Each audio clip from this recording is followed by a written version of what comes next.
hele universum en hij heerst over And that when he created, alles you see, even en de hele in aarde. Revelation chapter 1, if you read on from verse 15 on, you say, even thrones and powers, all of them were created for him, by him and for him. In het boek Colossenzen hoofdstuk 1, daar vertelt hij dat ook de tronen en de machten, zij zijn voor hem geschapen. Door hem en voor He hem. created them for himself. Hij schiep deze voor zichzelf. Then you see that when sin came in En dan zien we dat toen de zonde kwam and rebellion, en opstandigheid, sin essentially attempted to contest the authority of the Lord over his reignship over his creation. dat de zonde in essentie de heerschappij over zijn schepping kwam betwisten. And that's why En dat is waarom I said, ik zei, then the Lord comes out and approaches Abraham, and he begins now to prepare a people unto himself. dan komt de Heer nu naar buiten en benadert Abraham en begint nu een volk voor zichzelf gereed te maken. And that is the same context under which we looked at those who are the jewels of the Lord. En dat is Those are dezelfde jewels, treasures. context waar we naar gekeken hebben, van dat dit zijn de juwelen van de Heer, de schatten. And we see very clearly, even for Israel in Deuteronomy chapter 7, verse 7, it says, I chose you, not because you are numerous, the most numerous. In fact, I chose you because you are the least. En in Deuteronomium 7 vers 7 zien we dat hij zegt van ik heb u niet gekozen omdat u de grote was, ik heb u gekozen omdat u de kleinste bent, de minste. And after that, En daarna you see there he promises to deliver the grace. zien wij dat hij daar belooft om de genade Abraham. te brengen aan Abraham. That is 90 plus years old, no baby, no child. Iemand die meer dan 90 jaar oud is, geen kind heeft, geen baby, er is geen hoop. Then he is told he will have his own child, En- the blood of his blood, the bone of his bone. Dan wordt hem gezegd dat hij zijn eigen kind zal hebben, het bloed van zijn bloed, zijn eigen bloed en vlees en bloed, een zoon. He would be a great nation. En deze zou een groot volk zijn. And he was essentially talking about the Messiah coming through him. En in essentie sprak hij over de Messias die via hem komt. And then after that, En toen daarna you see now the Lord, as he begins to pull out a great nation, pull out a kingdom unto himself, then he sets up the standard for his kingdom. dan zien we nu, als hij een groot volk voor zichzelf maakt, dat hij voor zichzelf een koninkrijk vestigt. Because we all become grafted. The church becomes grafted. Everybody is grafted. Want wij worden allemaal geënt. Iedereen wordt geënt. De kerk wordt geënt Into the Abrahamic covenant. in het verbond van Abraham. And then at that time he says, En toen in die tijd, toen zei he hij, sends the Messiah now. Dan- The blessing God promised that would come from Abraham to all the earth. dan zendt hij nu de Messias, de zegening die zou komen via Abraham naar de hele aarde, naar alle volken. And he says, En hij zegt, after that the Messiah dies on the cross, delivers mankind in his resurrection. daarna sterft de Messias aan het kruis, bevrijdt de mensheid aan het kruis en hij So wordt, he gives the staat op covenant uit of de dood. grace to humanity. En dus hij geeft het genadeverbond aan de mensheid. But I want to say that without holiness, there is no covenant of grace. Maar ik wil zeggen dat er zonder heiligheid geen genadeverbond is. Then after that you hear now the Lord is calling out that repent, for the kingdom of God is near.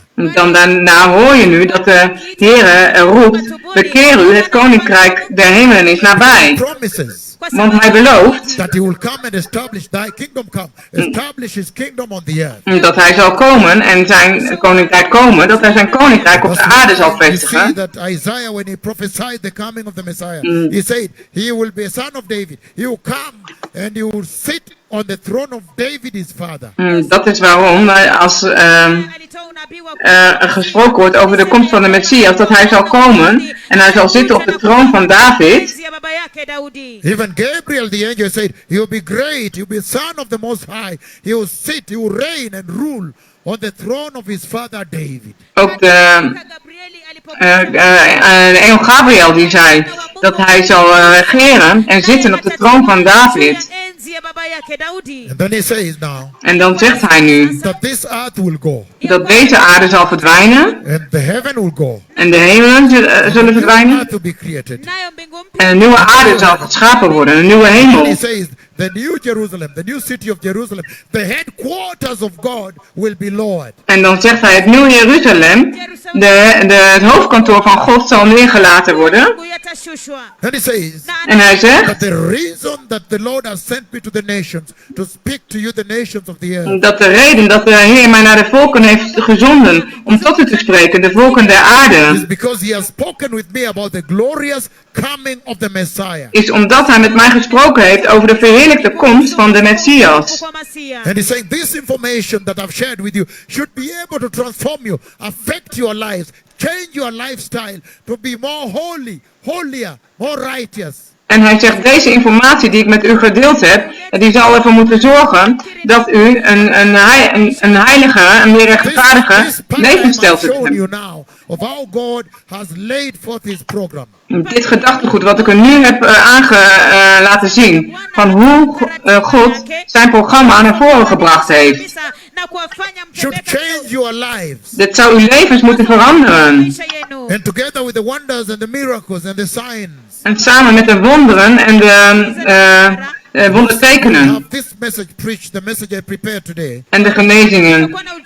Deze boodschap die ik gepredikt zou hebben, Preach it probably a little bit on Friday. deze zal ik waarschijnlijk een beetje op vrijdag prediken. Now you have seen Ngugi Nganga, Maar nu heeft hij Gugi Nanga gezien, totally lunatic in Ongatarongai here. helemaal gestoord in Ngatarongai hier. Everybody knew him here. Iedereen kende hem hier. He was in the marketplace in the street. Hij was op de markt in de straat His brother also, en ook zijn broer, Kahuria. Kahuria Kahuria Nganga, Nanga, twins and totally lunatic. een tweeling en totaal gestoord. If you were to ask, Als u zou moeten they vragen, were healed. voordat zij genezen waren. Both now, Allebei nu. twins, Tweelingen. lunatic. Totaal gestoord. If you were to ask, Als je zou vragen, Lord, Heere, who sinned wie heeft er gezondigd in this family in dit gezin? for the twins to be both lunatics? Dat de tweelingen allebei gestoord zijn. And then the answer would most likely be now you know. En dan zal, zoals u nu weet, het antwoord waarschijnlijk zijn They were this way, dat zij zo waren, that the glory of God may be revealed among the Kenyans. opdat de heerlijkheid van God geopenbaard zou worden onder de Kenianen. Zij waren zo, That the Lord may be able to reveal his mega prophets of the book of Revelation across the face of the earth. opdat de Heer de mega zalving zou kunnen openbaren die hij op zijn dienaren heeft gelegd. Halleluja. Free. And you saw some of the cripples we picked here and there En wij zagen dat enkele van de kreupelen hier en daar werden from opgepakt Rift Valley. uit de We Riftvallei. saw the lunatics. En de We don't lunatics, show them, we just picked 1, 2, 3. maar we hebben er 1, 2, 3 You have uitgepikt. seen the goodness of Dus the Lord. u heeft de goedheid van de Heer gezien. You have seen the other side of these two prophets. U heeft de andere kant gezien van deze twee Very profeten. loving. Heel liefdevol. Reaching out with the gospel of repentance. The kingdom of God is coming. Don't go to hell. Prepare for heaven. A lot of love and grace. Of God. Uitreikend met de boodschap van bekering. Heel liefde. Ga niet, heel liefdevol. Ga niet naar de hel. Healing a lot of cripples. Die vele kreupelen genezend. Now let us see the other side of these two prophets. En laten wij nu de andere kant bekijken van deze twee profeten. When they are sent by the Lord Als ze door de Heer gezonden worden to rebuke sin om de zonde te vermanen and execute the judgment of God en het oordeel van God upon unrepentant nation. uit te voeren op de onbekeerde landen. Dank u wel.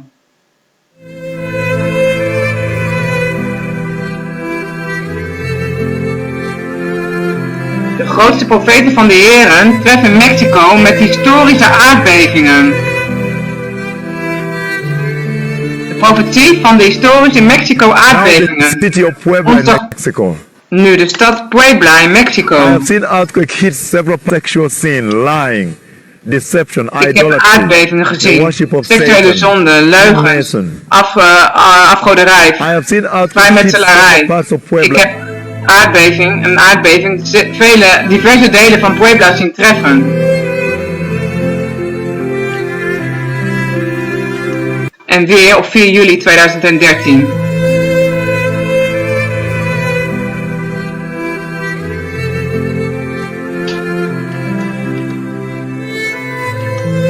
De grootste profeten van de Heer treffen Mexico.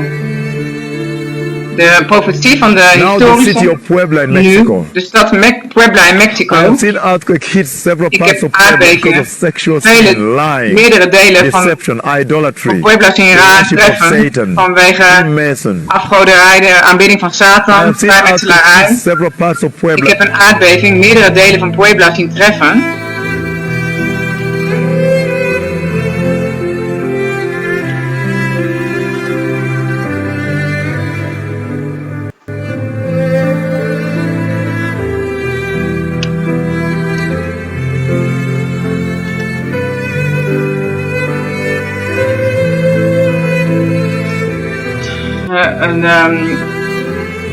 I saw the wrath of God Ik zag de in the toorn land van of God Mexico. in het land Mexico.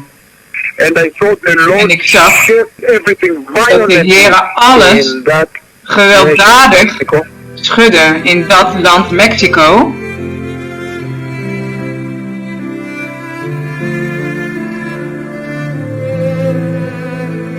De profetie over de komende ontzagwekkende oordeel van God. Buildings collapse and gas lines Gebouwen explode storten after in Mexico en gaspijpen exploderen bij de Mexico aardbeving.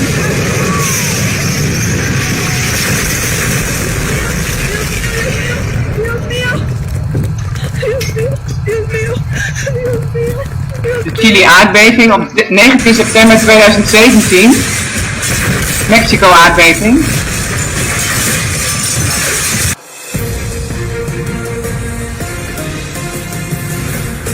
Baanbrekend nieuws.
We wachten even op verbinding.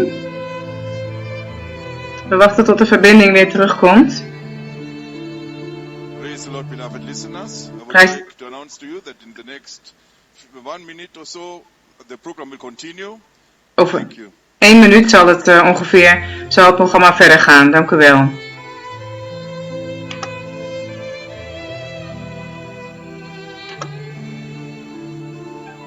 We wachten even tot het programma weer verder gaat.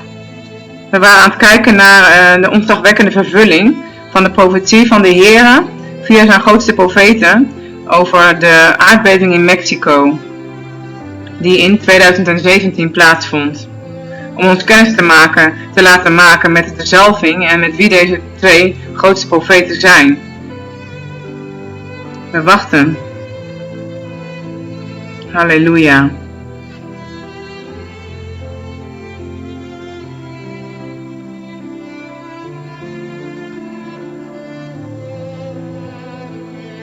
We wachten tot de profeet van de Heere terugkomt.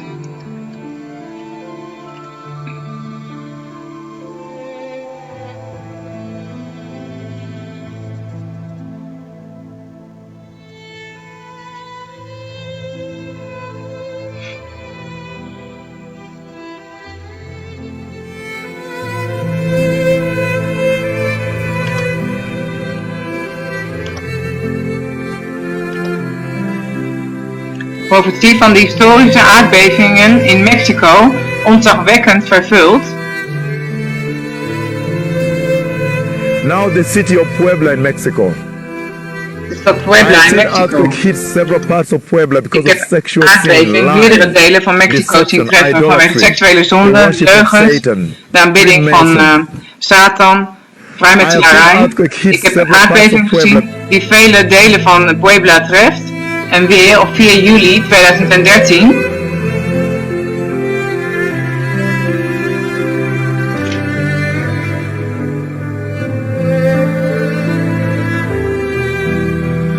De profetie over de aankomende aardbeving die met geweld Mexico zou doen beven.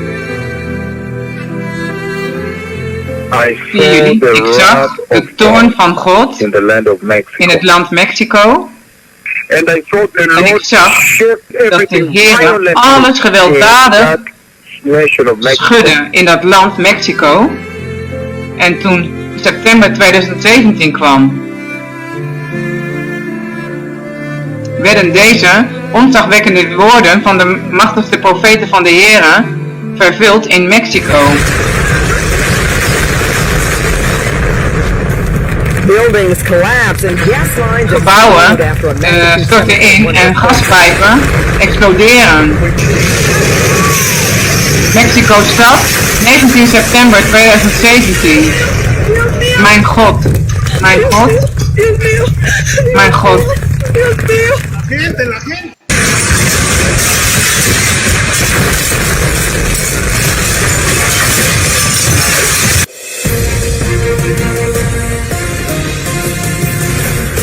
Baanbrekend nieuws. We volgen een krachtige aardbeving in Centraal Mexico.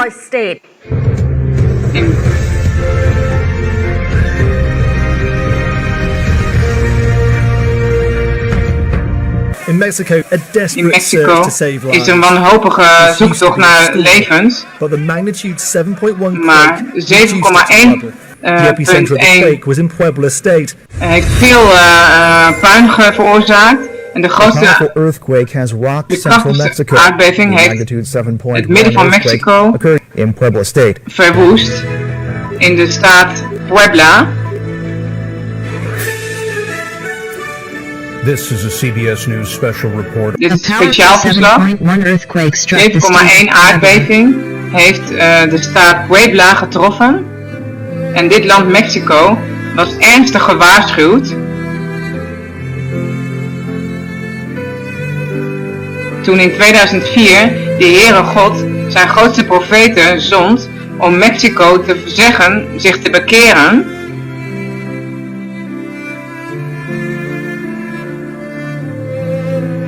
Om de verheerlijkte,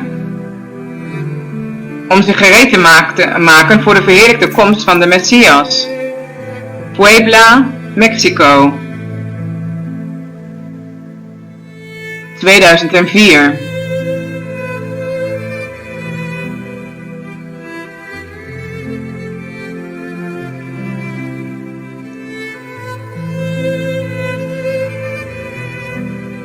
En de twee grootste profeten van de Heere gingen van stad tot stad en hielden grote bijeenkomsten in kerken en stadions, Mexico waarschuwend zich te bekeren. Van duivelsaanbidding, afgoderij, hekserij, seksuele zonde, mensenoffers, de offers van honden. En ze gingen ook live op de radio in Mexicaanse tv-zenders. Om het land te waarschuwen zich te bekeren, omdat er anders aardbevingen zouden komen. En hij waarschuwde Mexico in vele steden.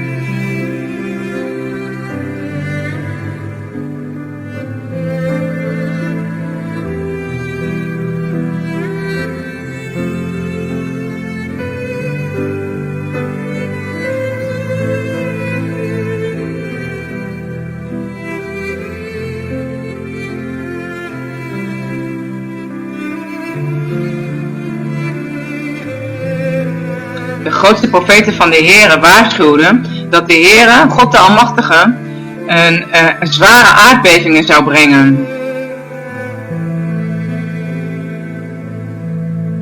als zij zich niet zouden bekeren en niet af zouden keren, niet zouden veranderen. Mexico-stad. Mexico aanbad een enorm standbeeld van Satan. Zij hebben God echt uitgedaagd.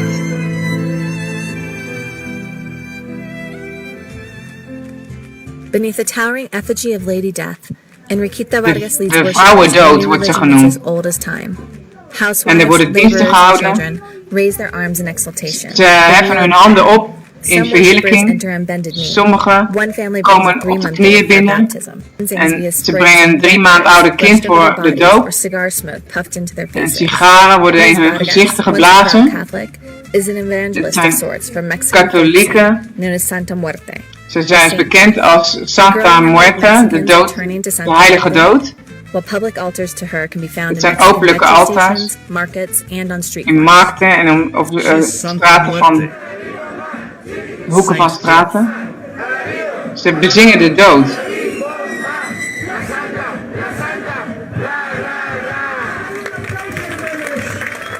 En de grootste profeten van de Here vermaanden deze publieke aanbidding van Satan.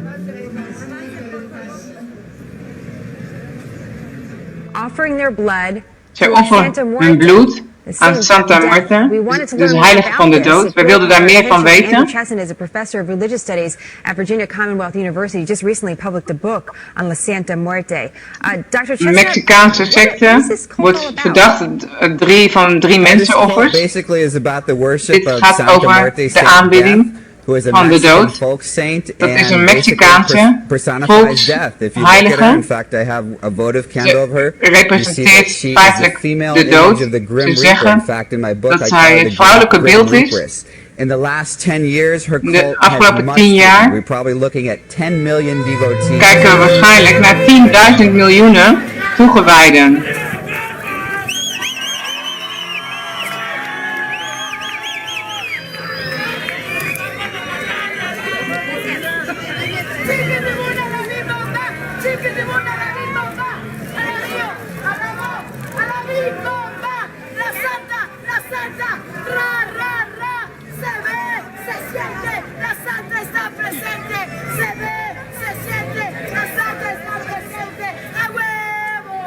Collares con este hecho a mano, carnal. Mirar este también. Yo les pido, yo creo que con el que lo hacen, cada plegaria, ¿no? Con la gente que te da algo, ¿no? Yo siento que cada cosa, cada dulcecito es una plegaria de cada gente, ¿no? Un bonito de santos sacerdotes. No tengo que estar empezando videos. Santísima Muerte, no permitas que a mi casa o a mi trabajo entre la envidia. Gracias a ella soy quien soy. Gracias. Pero si tú lo ves desde el lado antropológico, bueno, pues están haciendo su vida. Ese es el espíritu que está ahí presente. Los devotos traen las imágenes de su altar familiar a presentar ante la imagen mayor. Nosotros la llamamos la levantación de imágenes, para pedirle a Dios nuestro Señor y a la Santísima Muerte que les dé su bendición a todas nuestras imágenes, que es todo el pueblo, toda la gente levanta sus imágenes hacia el cielo, implorando ayuda, implorando resguardo a la Santa Muerte. Y ya que todos estamos, hermanas, con nuestras imágenes elevados hacia el cielo, haciéndoselas presentes a Dios nuestro Señor y a la Santísima Muerte, todos le vamos a decir en estos momentos: Santísima Muerte bendita, Santísima Muerte bendita, Ángel de Dios, Ángel de Dios, Justísima Muerte, Justísima Muerte, presencia de luz y fuerza, presencia de luz y fuerza. Ze aanbidden Santa Muerte, de heilige dood, Presente in Mexico. en cada persona de los que estamos aquí. Así sea, así se haga, así se haga. y así se Que la barriada haga emerger esta devoción que estaba soterrada. Estamos conscientes de esa crisis religiosa que existe en todas las religiones. Entonces este culto carga un elemento cultural muy importante que es la muerte, que al final de cuentas nos debe integrar como mexicanos. La Santa Muerte, bueno, al final de cuentas es una expresión de nuestra sociedad mexicana actual que nos ha...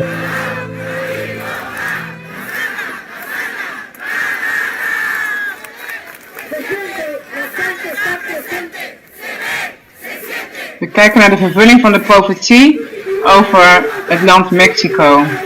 Het land Mexico moest zich bekeren van deze aanbidding van Santa Muerta.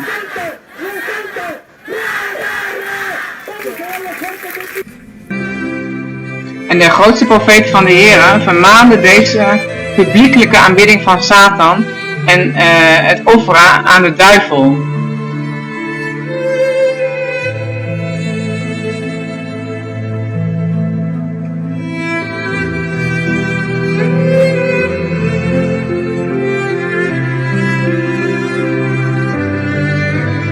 Dit was een tafel voor offeren.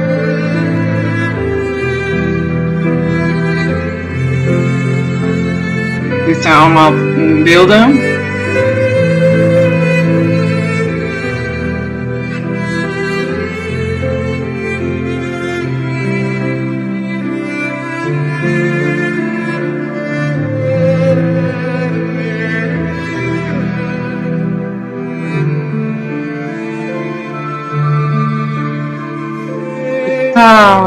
De echte openlijke Satansaanbidding.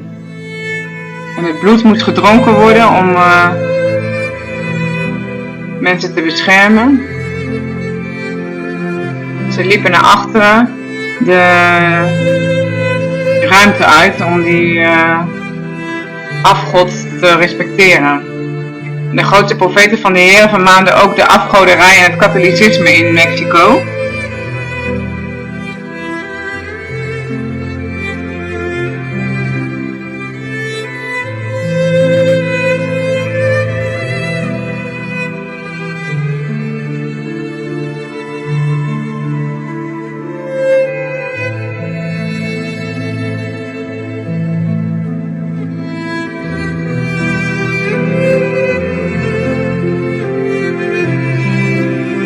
De grootste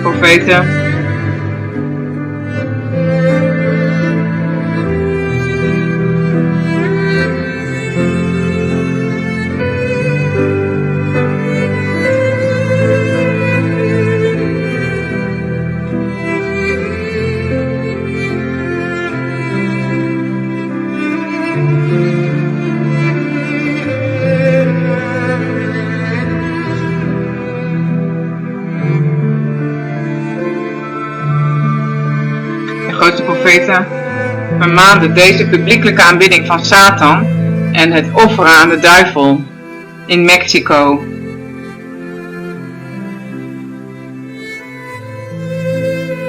En toen de Mexicanen zich niet bekeerden van deze ongehoorde aanbidding van Satan, stonden de grootste profeten van de Heer voor hen en lazen uit Ezekiel 33:33. En zij waarschuwden Mexico dat historische aardbevingen zouden komen.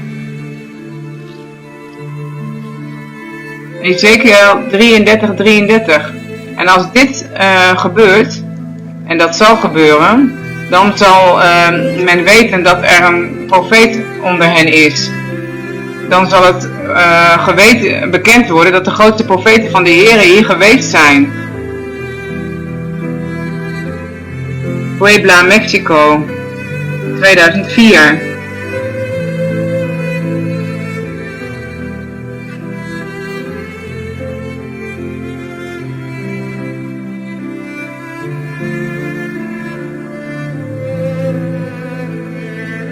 Toen de Heere God met zijn hemelse handen de grootste profeten scheerden en de grootste profeten van de Heere verlieten uiteindelijk Mexico. Toen, in 2004, gaven zij de volgende profetie. I saw the wrath of God. Ik zag de toorn van God in het land Mexico. And I saw the Lord shift everything violently. En ik zag dat de Heer alles met geweld deed schudden. Ik zag veel mensen sterven in dat land Mexico. En de grootste profeet van de Heere stond op de top van een hoge berg in Kenia. En trof Mexico met historische aardbevingen. Now the city of Puebla in Mexico. Nu de stad Puebla in Mexico. I have seen earthquake hit Ik heb several een parts of aardbeving Puebla because vele of delen van sexual Puebla zien sin, treffen vanwege seksuele deception, zonde, leugens, idolatry, misleiding, the worship afgoderij, of Satan, de aanbidding van Satan, vrijmetselarij. Nu heeft u de Heer zeer boos gemaakt. En dit is wat de Heer nu tegen u zegt. Repent. Bekeer u. Repent. Bekeer u. Repent. Bekeer u. And I shall restore En you. ik zal u herstellen. Repent Bekeer u in Christus Jezus. And I shall En restore ik zal u you. herstellen. Otherwise you will know Anders zult u weten that the Lord God Almighty has spoken already. dat de Heere God de Almachtige al gesproken heeft. But now I ask you, Maar nu vraag ik u, give me a reason. geef mij een reden. Ik vraag why u I should not judge you. waarom ik u niet zou oordelen. Give me a reason. Geef mij een reden. En weer in 2005, de profetie van de historische Mexico aardbeving, 25 juni 2005. Luister naar mij, Mexico. Ik heb een grote aardbeving gezien. Bekeer u van uw afgoderij en katholicisme. Bekeer u van uw verdorven wegen. Aanbid Jehovah God. Jezus is de weg, de waarheid en het leven. Niet Jezus en Maria. En niet Jezus en alleen Jezus. Ik ben gekomen omdat het oordeel van God is tegen u gekomen. Luister naar mij, Mexico. Ik kom terug naar u. Een historische aardbeving. Historisch zoals een tsunami. Ik heb deze u zien overkomen.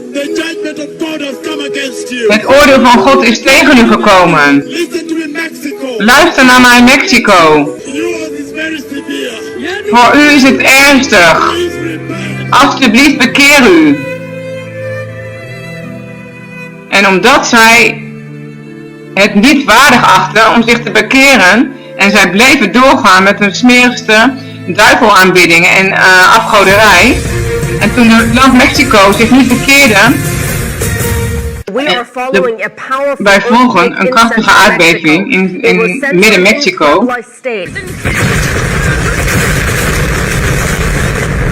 En de Heere schudde Mexico zeer heftig op de woorden van de grootste profeten.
En toen het land Mexico niet gehoorzaamde aan de woorden van de grote profeten, kwam de Heer naar beneden met zijn onuitblusbare toorn. En de Heer schudde inderdaad Mexico heel heftig op het woord van zijn grootste profeten. Ja.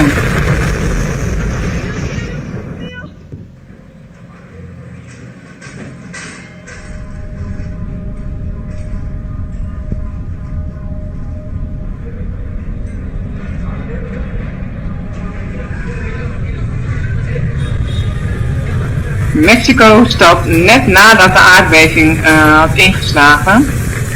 De wolken van rook gebouwen zoals deze.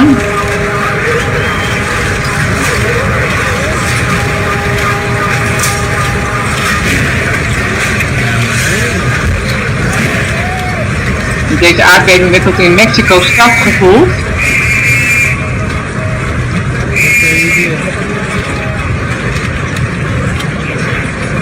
September 2017.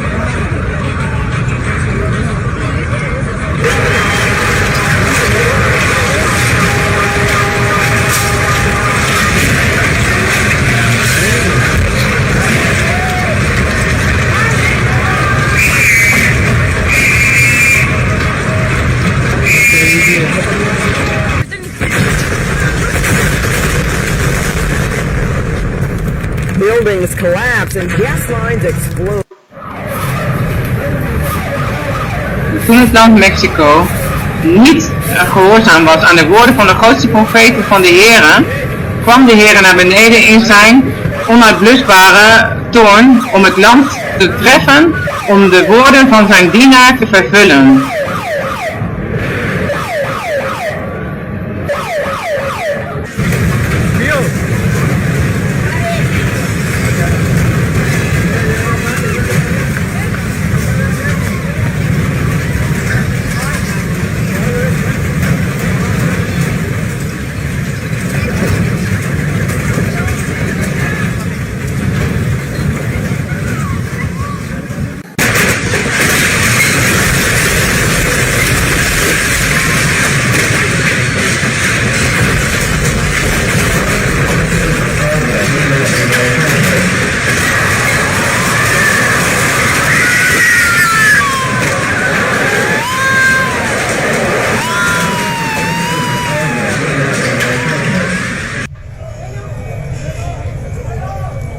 Mexico-stad.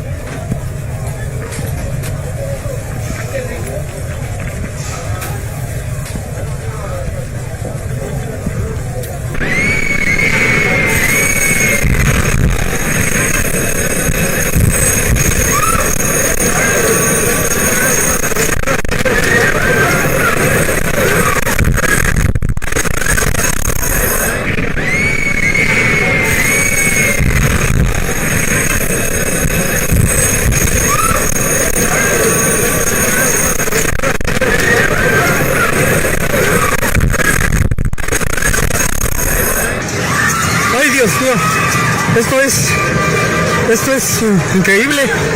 Estamos viendo el peor de los sismos. Esto está...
Discúlpame, te llamo.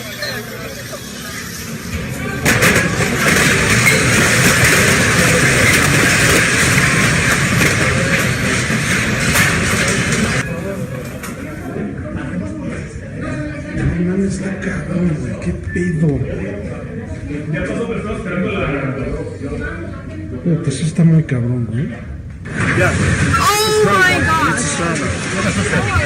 This is a bad idea to be on this boat!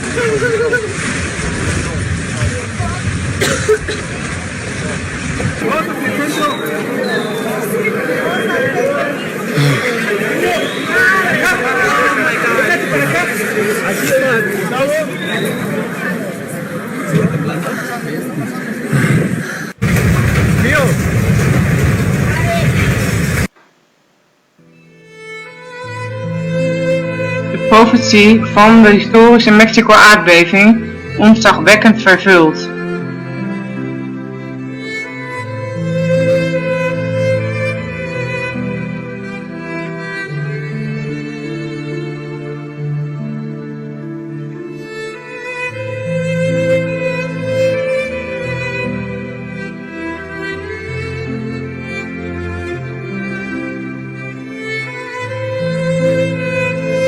De ontzagwekkende profetie waarschuwde dat het historisch zou zijn.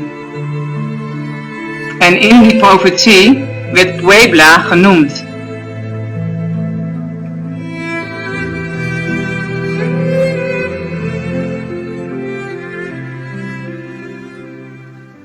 The Father has shown me very tremendous. De Vader heeft mij enorme historische aardbeving getoond.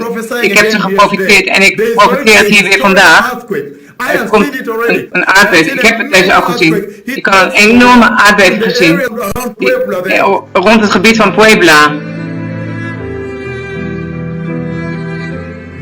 Now the city of Puebla, Nu de stad Puebla in Mexico. Ik heb aardbeving vele delen van Puebla zien treffen.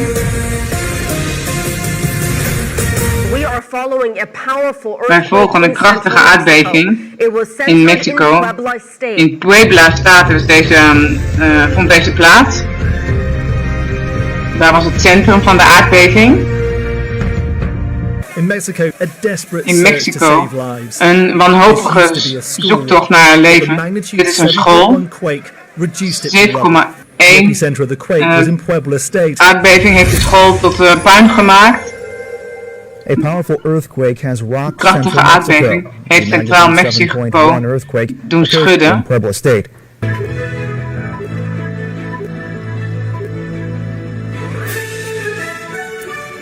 This is a CBS News special report. A powerful 7.1 earthquake struck the state of 7,1 aardbeving trof Puebla.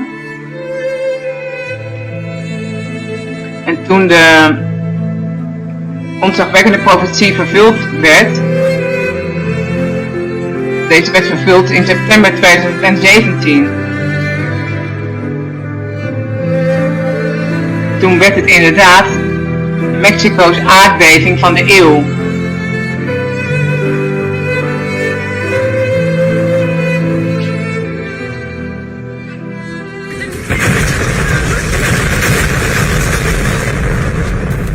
Buildings collapse and gas lines explode after a magnitude 7.1 earthquake.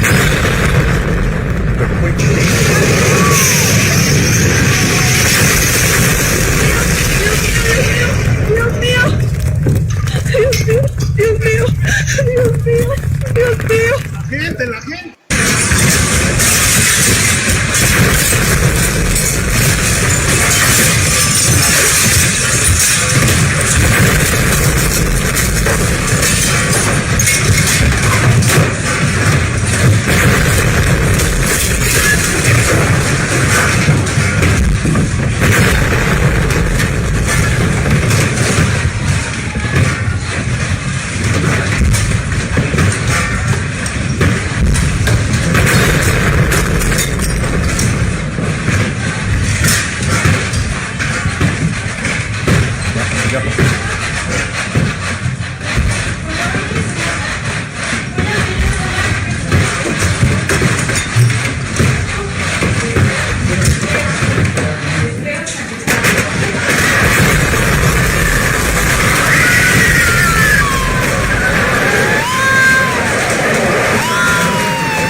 En de profetie zei dat wanneer al deze dingen gebeuren,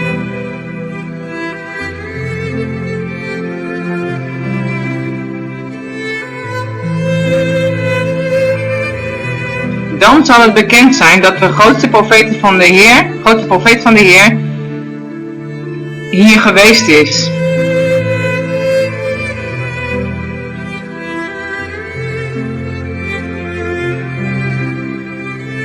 Puebla, Mexico.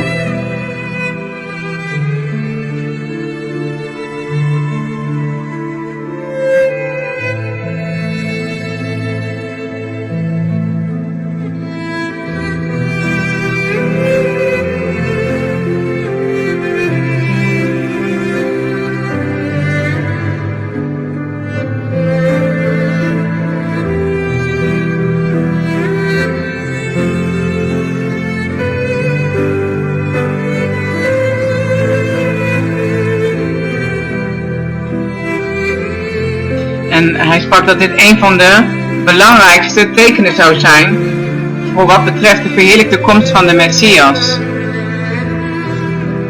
En er zullen hongersnoden en aardbevingen zijn op verschillende plekken. Matthäus 24 vers 7.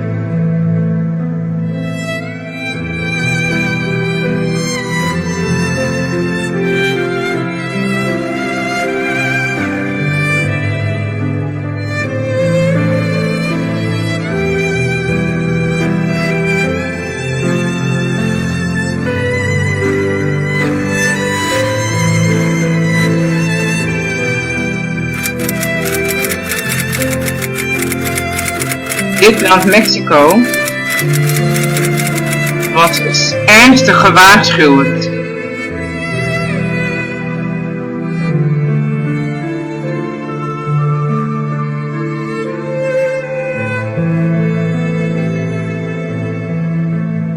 Toen in 2004 de Heere God zijn grootste profeet zond om tegen Mexico te vertellen zich te bekeren.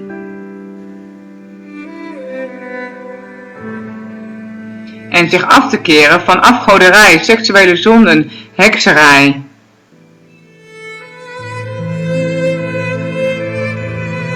Om de weg gereed te maken voor de verheerlijkte komst van de Messias.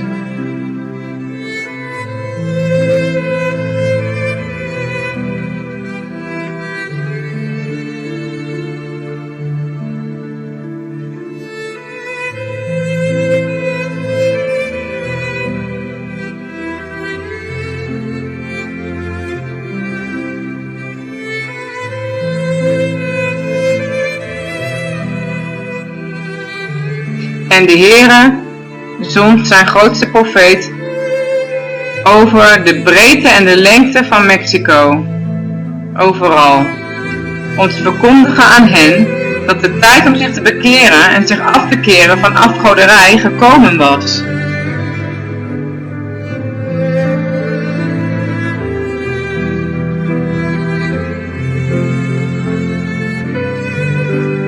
En dat door niet te gehoorzamen en zich te bekeren, zij de zware historische aardbevingen van God zouden aantrekken.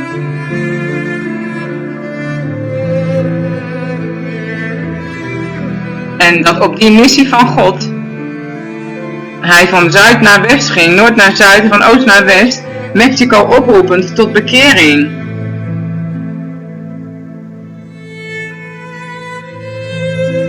En hij waarschuwde Mexico in vele steden.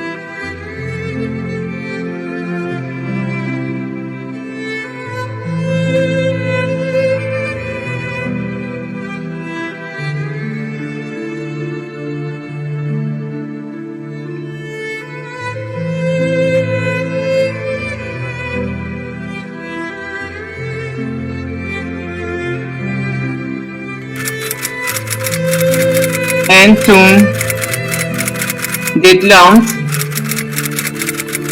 zich niet bekeerde,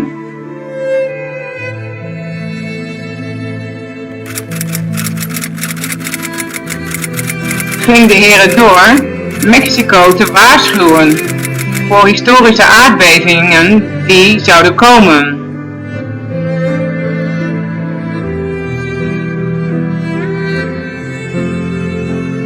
En ik zal de wereld straffen voor het kwaad en de verdorvenheid en hun ongerechtigheid.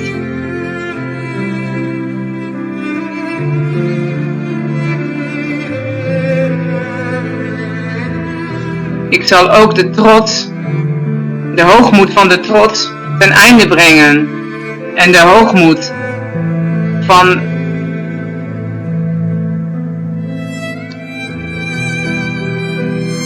want zij hebben hem uitgedaagd op hun hoge plaatsen en trokken zijn woede aan met hun gehouden beelden. De grootste profeet van de Heere waarschuwde dat de Heere de Almachtige zware aardbevingen voort zou brengen. Als zij zich niet bekeerden van deze vorm van afgoderij en duivelsaanbidding.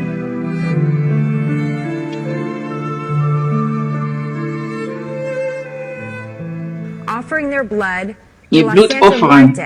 Saint Death. We wanted to learn more about this. Santa Muerte. Really caught our attention. And Andrew Chesson is a professor of religious studies at Virginia Commonwealth University. Just recently published a book on La Santa Muerte.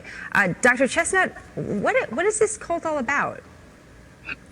This cult basically is about the worship of Santa Muerte, Saint Death, who is a Mexican folk saint and basically personifies death. If you look at her, in fact, I have a votive candle of her.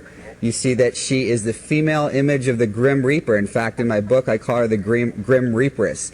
In the last 10 years, her cult has mushroomed. We're probably looking at 10 million Als paddenstoel is deze cult gegroeid. Waarschijnlijk meer dan 10 miljoen mensen. De grote profeet van de Heere vermaande deze publieke aanbidding van Satan en de duivel. Van Satan de duivel.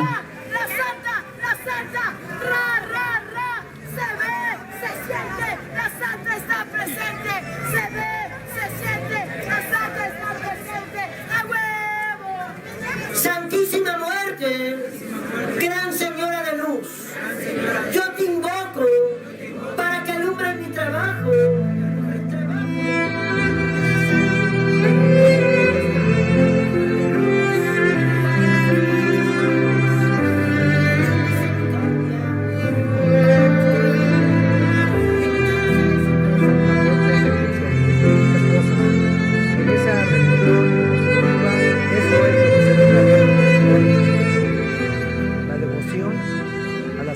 Este es un tabú, no es cierto, esta es una cuestión de fe de toda la vida. Yo soy devota de la Santa Muerte hace 57 años. Es una cosa muy hermosa. Yo a la muerte la conocí cuando estaba muy chica, mi tía le rezaba. Pero después cuando ves las cosas, algo te gusta, a mí me gustó verla. Fui creciendo, me hice ya grande y yo supe quién era y llegó a... Regalos, dulces, fruta, comida, como si fuera un ser vivo. Este altar se ha levantado por fe. Santa Muerte también es un símbolo que protege a mucha gente que se encuentra en situaciones precarias y gente que está desesperada o que vive en situaciones de riesgo constante. Llevo 5 años trabajando en esto y la verdad ves cada cosa, ¿no? Yo he encontrado una protección, un poder muy bonito, ¿no? Una energía muy pura, muy bonita si la sabes ver. El lado bonito de la vida y la muerte, ¿no? La pura buena vibra, dicen por ahí, la pura buena vibra. Y yo la encontré en la flaca, ¿no? Por eso estamos aquí. Más grande que la familia, muy flaca,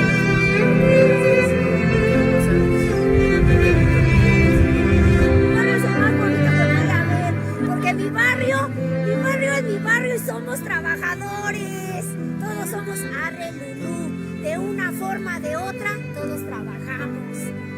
Unos chachareros, otros perro pavejero, ya llegó. Esta devoción vuelve a surgir como natural. En este caso el gobierno no la reconoce como una religión oficial porque no cumple con ciertos estándares que se establecen dentro de la normativa de las asociaciones religiosas en México, y al no tener esa normativa institucional se le ha nombrado como religiosidad popular porque mezcla algunas cuestiones tanto de la religión católica, que es la religión que está como base en nuestra cultura mexicana, pero que también retoma de otras prácticas como la brujería, las santerías, y toda esta mezcla que se hace la convierte en una religiosidad popular. Esta posibilidad de acercarse a distintas religiones, de ser multireligioso, está empezando a Santa Muerte lo que pues. Entonces aquí se da un sincretismo en la que cada devoto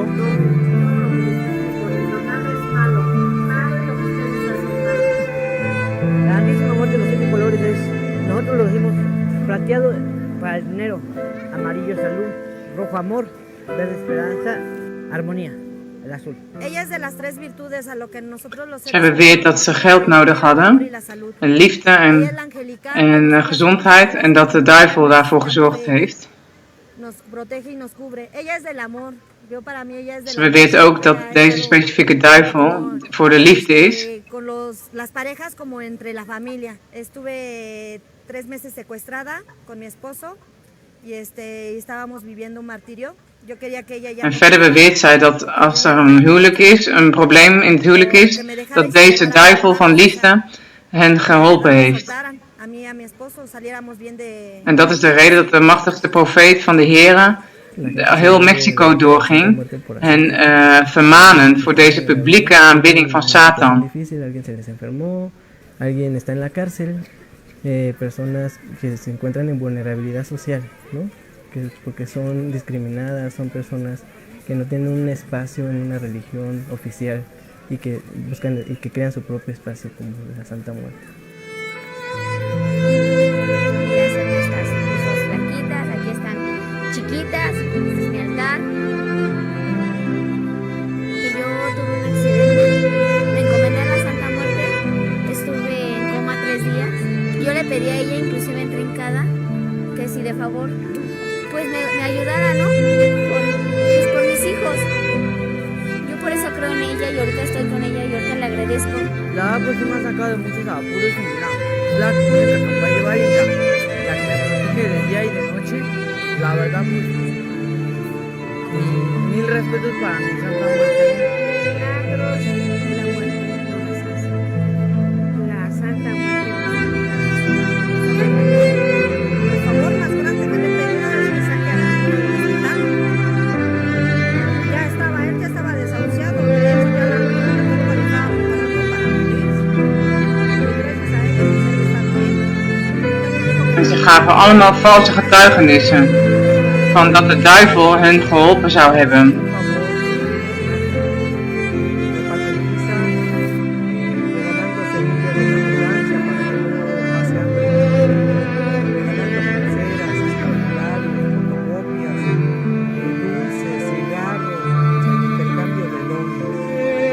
significando que regalado vale más que comprado. A la gente le llega y le promete que la veladora, le voy a dar comida a los demás devotos. Hay gente que dice es que le dan marihuana. Por eso es de gente que no, o sea, detrás de esa marihuana hay un símbolo, una significación. El hecho de que alguien le dé algo a la Santa Muerte es porque se le cumplió una promesa. Entonces lo que hay en ese intercambio de regalos y objetos es la promesa que carga ese objeto. Collares como este es hecho a mano, carnal. Mira este también. Si yo les pido, yo creo que con el que lo hacen, cada plegaria, ¿no? Con la gente que te da algo, ¿no? Yo siento que cada cosa, cada dulcecito es una plegaria de cada gente, ¿no? Bonito de esa muerte, lo que están empezando videos el paro más grande que me ha hecho, me ha sacado de la prisión.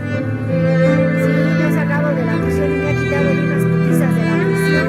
Me ha librado de la maldad, de la injusticia. Pues es hermosa, para mí es hermosa. La promesa de salir es por el salvar el mundo. Y adentro de ella es una protectora, es una madre protectora, que a lo mejor simboliza a esa madre que nos olvidó. devota de ella. Yo soy su hija. En cárcel de mujeres. Pues tenía yo problemitas y me mandaron a matar. Y yo no, y ese día que me pasó. Una de esas cosas es la personificación que se le personifica como tal.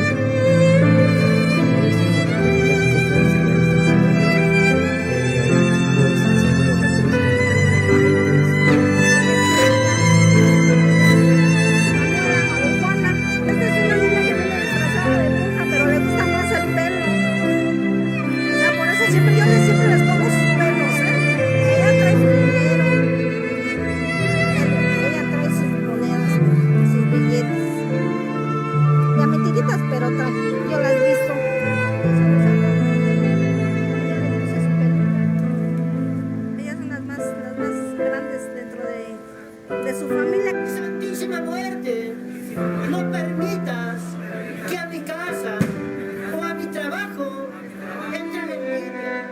Gracias a ella soy quien soy. Pero si tú lo ves desde el lado antropológico, bueno, pues están haciendo sociedad. Ese es el espíritu que está ahí presente.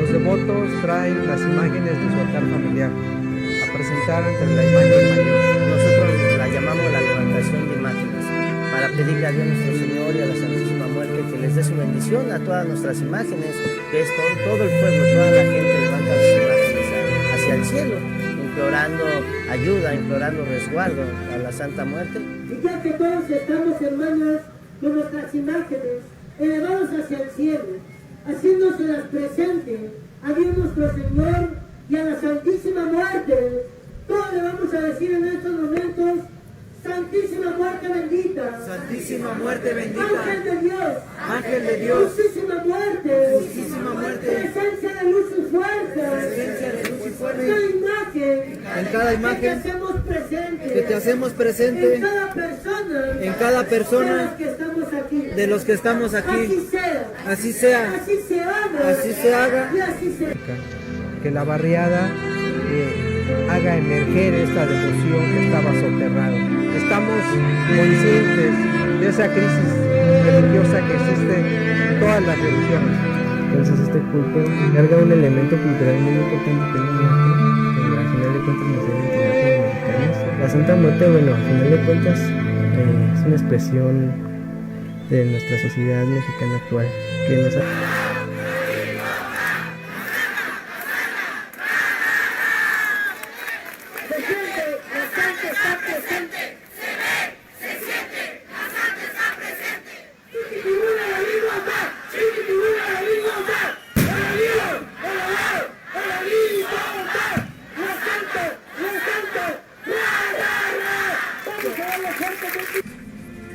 no sé, la que tienes en tu altar,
Heer vermaande, de grote profeten van de Heer vermaanden de afgoderij en het katholicisme in Mexico.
Nadat hij hen de afgoderij en de duivelsaanbidding in het land had laten zien, sprak God de Vader met hen.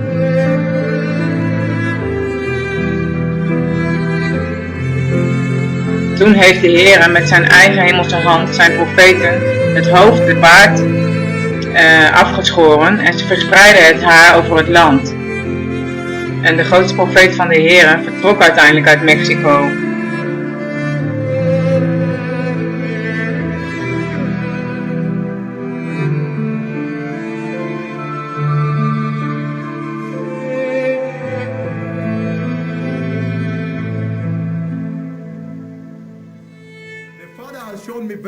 Vader heeft mij enorme historische aardbevingen getoond. Ik heb ze geprofeteerd en ik profeteer het hier weer vandaag. Er gaat een historische aardbeving komen. Ik heb het al gezien. Ik heb een enorme aardbeving gezien. In de gebieden rond Puebla. De Heer liet mij deze aardbeving zien. Ik heb deze aardbeving geprofeteerd. Deze moet gebeuren, want ik heb hem gezien, heilige. Het zal een van de grootste dingen zijn die gebeuren. Na de benauwdheid van deze dagen komen we dichter bij de komst van de Messias. Ik heb ze gezien. De Heere zoekt uw aandacht. God heeft altijd aardbevingen gebruikt als een teken van zijn woede, zijn toorn en zijn pijn en zijn woede tegen de zonde van de mens. Binnen de aardbeving is de Heere God de Vader altijd gekomen. Vertel deze mensen zich te bekeren. Vertel deze mensen de weg voor Christus te bereiden. De koning komt terug. De dag van de Heer is nabij. Vertel mensen zich te bekeren. En 3 juni 2005. Luister naar mij, Mexico. Ik heb een machtige aardbeving gezien. Bekeer u van uw katholicisme en uw afgoderij. Bekeer u van uw verdorven wegen. Waar aanbidt Jehovah God? Jezus is de weg, de waarheid en het leven. Niet Jezus en Maria. Alleen Jezus. Ik kom daar naar beneden. Het oordeel van God is tegen u gekomen. Luister naar mij, Mexico. Ik kom terug naar u. Een historische aardbeving. Historisch zoals de tsunami. Ik heb deze u zien overkomen. Het oordeel van God is tegen u gekomen. Luister naar mij, Mexico. Die voor u is heel ernstig. Alsjeblieft, bekeer u. En omdat zij het niet waardig achten zich te bekeren en doorgingen met hun meest vuile duivelsaanbidding en afgoderij, werd de woede van de Heere Jehovah heel heftig tegen hen. Hij zendt zijn brandende woede tegen hen. Woede en calamiteiten. En dodelijke boodschappers. Breaking news. We're following the breaking news out of Volgende baanbrekend nieuws uit Mexico, waar de eerste verslagen komen bij de stad Chiapas, Mexico, 8,0. Breaking news at 11. Baanbrekend nieuws. Een krachtige aardbeving van 8,1. Seen running out of swaying buildings. Lights are knocked out across parts of Mexico City. The magnitude 8.1 quake hit a little more than an hour ago in the Pacific Ocean. En nu is er vrees voor een mogelijke tsunami. Een dodelijke aardbeving heeft delen van Mexico en Guatemala getroffen. Dus dit is een andere aardbeving, een volgende. En toen het land Mexico niet gehoorzaam was aan de woorden van de grootste profeet van de Heere, kwam de Heere naar beneden in onuitblusbare toorn om het land te treffen, om de woorden van zijn dienaar te vervullen.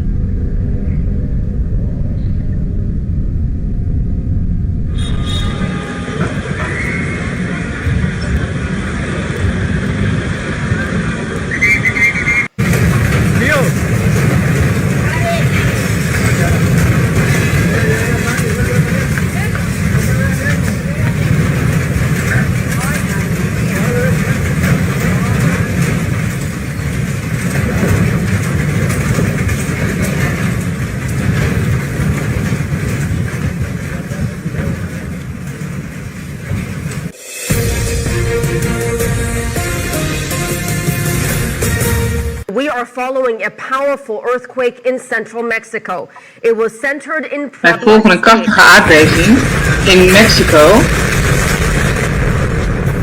Buildings collapse and gas lines explode after. Oh, dit is toch weer dezelfde. Excuses. 19 september 2017.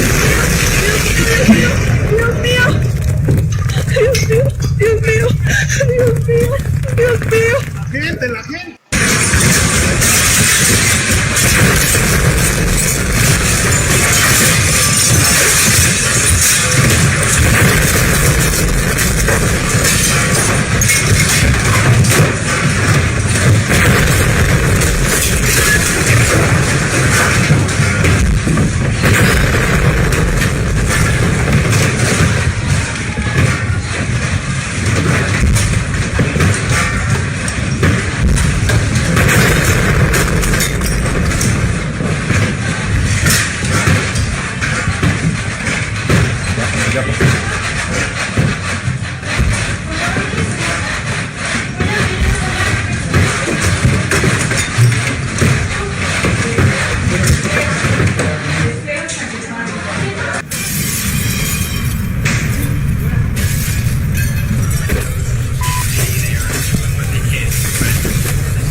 buildings collapse and gas lines explode.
Discúlpame, te llamo.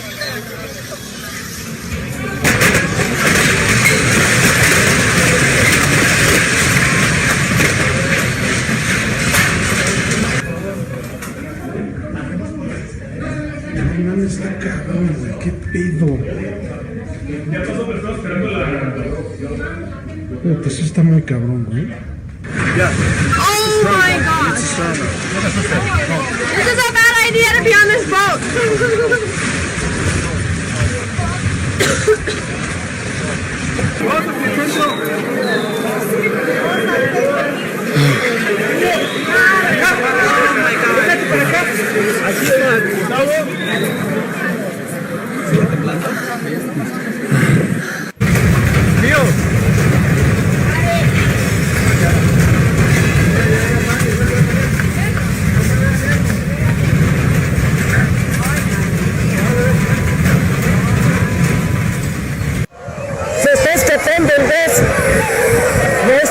Se está escapando el gas, necesita sacarlos.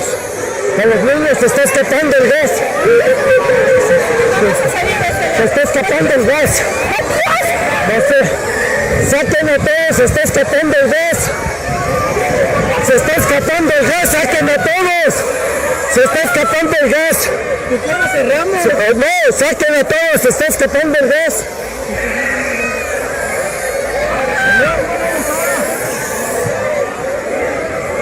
¿Había alguien ahí? ¡Saquen a los de arriba! Se está escapando el gas. Se está escapando el gas, necesita sacarlos. A los niños se está escapando el gas. De vleugel van een basisschool stortte in tijdens de aardbeving van 7,1 in Mexico-stad. Se está escapando el gas, saquen a todos. Se está escapando el gas. ¿Por qué no cerramos? No, saquen a todos, se está escapando el gas.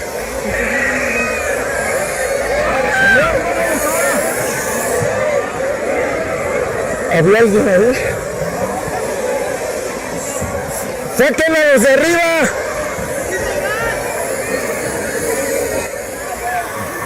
Se está escapando el gas. Se está escapando el gas, necesita sacarlos. A los niños se está escapando el gas. Anapang, ven. Anapang, basta.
Buildings collapse and gas lines explode. En un momento se siente un temblor, se está moviendo el piso. Ustedes ya saben qué es lo que tienen que hacer en este momento. Conservar la calma y evacuar de inmediato. Me voy a levantar, voy a evacuar.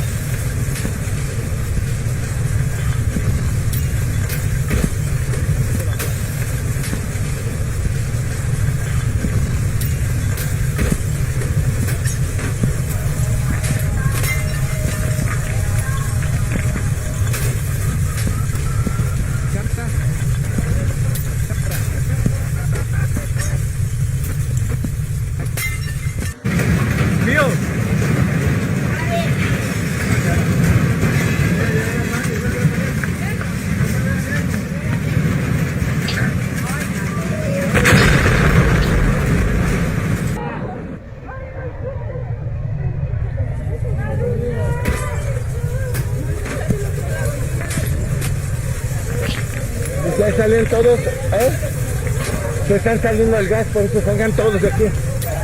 Sí. Aquí por aquí hay que sacarlos. Por aquí, ¿están bien? Aquí hay. A ver, oké. Van!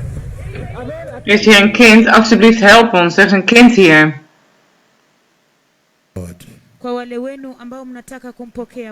I'm reading Matthew chapter 24 verse 7. Matthäus hoofdstuk 24 vers 7.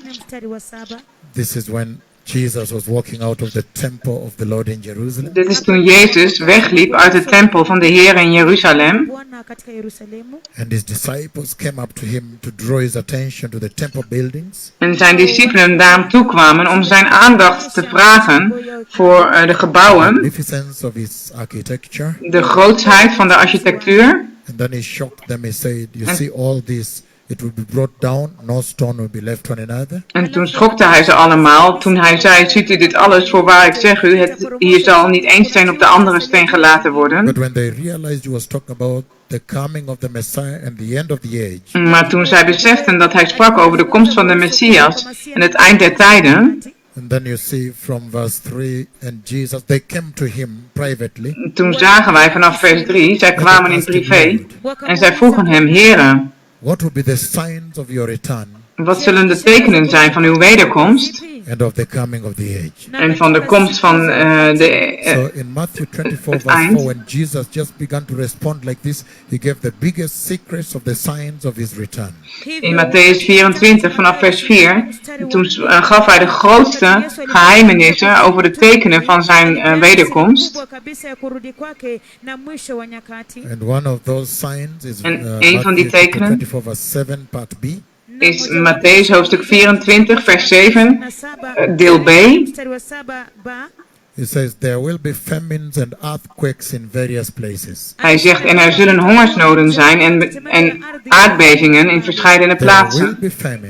Er zullen hongersnoden zijn en aardbevingen in verscheidene plaatsen. So blessed people, dus gezegende mensen, let us repent, laten wij ons bekeren and receive the Lord, en de Heer aannemen and be born again. En wedergeboren zijn. De Messias komt. Time has run out. Er is geen tijd meer. The prophets that were promised in the Bible are here. De profeten die beloofd waren in de Bijbel zijn hier. They have brought the agenda of the Lord. Zij hebben de agenda van de Heer gebracht. To prepare the way. Om de weg te bereiden voor de komst van de Messias. Onthoud het genadetijdperk is aan u gegeven, opdat u de rechtvaardigheid van de Heere zou bereiken, opdat u geholpen zult worden om de heiligheid van de Heere te ontvangen, opdat u het verheerlijkte koninkrijk der hemelen binnengaat. Aan één kant vele kreupelen oprichten,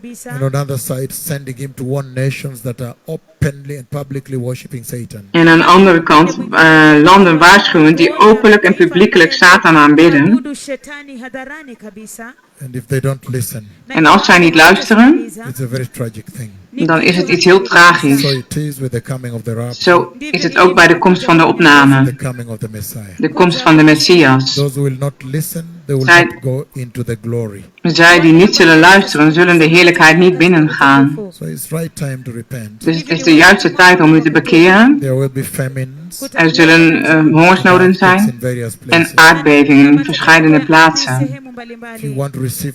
Als u de Heer wilt aannemen, herhaal enkel dit gebed.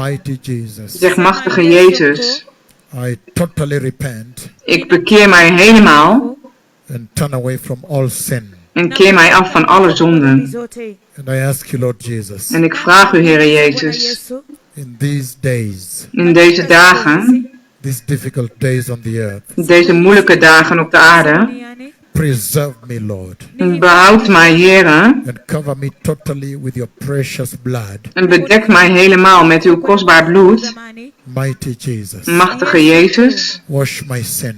Was mijn zonden weg. Forgive my sin. En vergeef mijn zonden. Today I open up my heart. Vandaag open ik mijn hart. And receive you. En ontvang u. Inside my heart. In mijn hart. As my Lord. Als mijn Heere. And my Savior. En mijn redder. Blessed Jesus. Gezegende Jezus. I ask you to establish your word in my heart. Ik vraag u om uw woord in mijn hart te vestigen. And establish holiness in my heart. En heiligheid in mijn hart te bevestigen.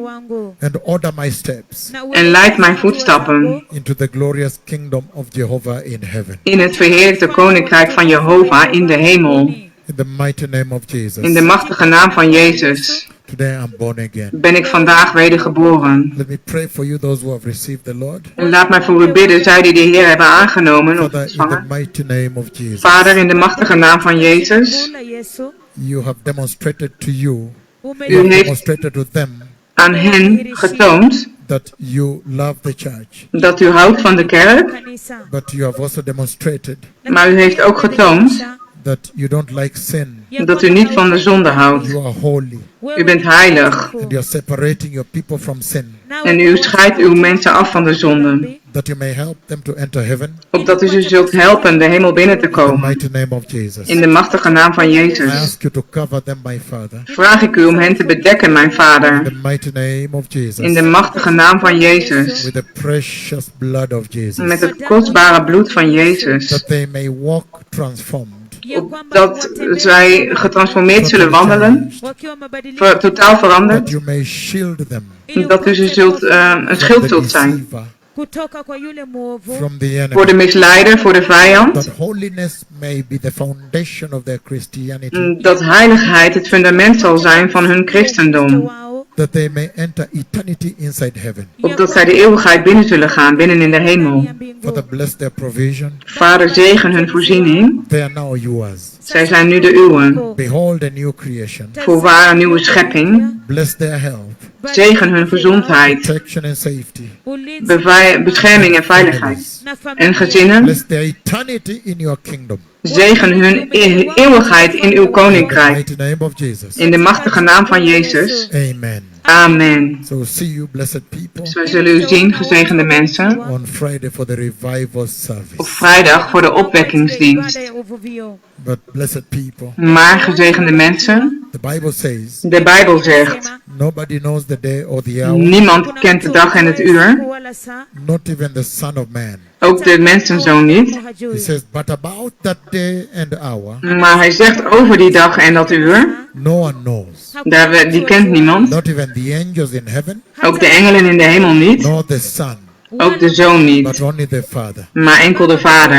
And he says that it was during the days of Noah. En hij zegt zoals het was in de dagen van Noach. So it will be on that day. En zo zal het zijn op die dag. At the coming of the Son of bij de komst van de mensenzoon. So let us keep ready. Dus laten wij gereed blijven. Gereed zijn. All the time. Altijd. The Lord bless you. De Heere zegen u. Remember. Onthoud. Share with somebody that you are born again. Deel dat u met iemand dat u wedergeboren bent. Great works we've seen today. Ngugi Nganga. Onthoud de grote werken die wij vandaag gezien hebben. Ngugi Nganga. And his brother Kahuri Nganga. En zijn broer Kahuri Nganga. Totally lunatic. Helemaal gestoord. Twins. tweelingen. And the God of mercy and grace. En de God van erbarmen en genade. When he sent me to make the healing service, to conduct a healing service. Toen hij mij zond om de genezingsdienst te geven. If he had healed one, that was too much for us. That would be sufficient. Als hij er één genezen had, dat zou te veel zijn voor ons. Dat zou voldoende zijn. Voor altijd, tot het eind van de bediening, als de Messias komt. But that he can heal two, both. Maar dat hij er twee kan genezen, allebei. And now they're living in some top floor. En nu leven ze ergens op de bovenste verdieping. Nobody fears about their mental status, their safety up there. Niemand is bang voor hun geestelijke staat, hun veiligheid daarboven. Oei.